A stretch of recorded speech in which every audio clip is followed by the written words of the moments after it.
बिस्मिल्लाहिर्रहमानिर्रहीम। अस्सलाम वालेकुम। देसी ब्यूटी टिप्स में खुश आमदीद।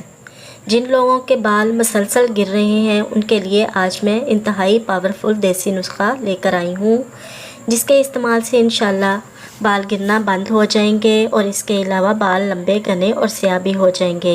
ये नुस्खा दाढ़ी के बालों के लिए भी बहुत मुफीद है। तो चलिए शुरू करते हैं, मगर इससे पहले आपसे एक छोटी सी रिक्वेस्ट है, अगर आपने अभी तक मेरा चैनल सब्सक्राइब नहीं किया तो सब्सक्राइब कर लें और बेल आइकन को दबा दें ताकि मुफीद और मालूमाती वीडियोज़ आप तक बआसानी पहुँच सकें।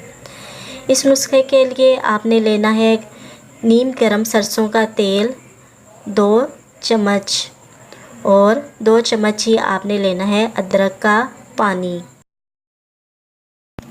अदरक का पानी निकालने के लिए आप पहले अदरक को क्रश कर लें, फिर उसको निचोड़कर 2 चम्मच पानी निकाल लें। इन दोनों चीज़ों को अच्छी तरह मिक्स करके बालों की जड़ों में मालिश करें। इंशाल्लाह पहली बार के इस्तेमाल से ही बालों का गिरना हमेशा के लिए बंद हो जाएगा।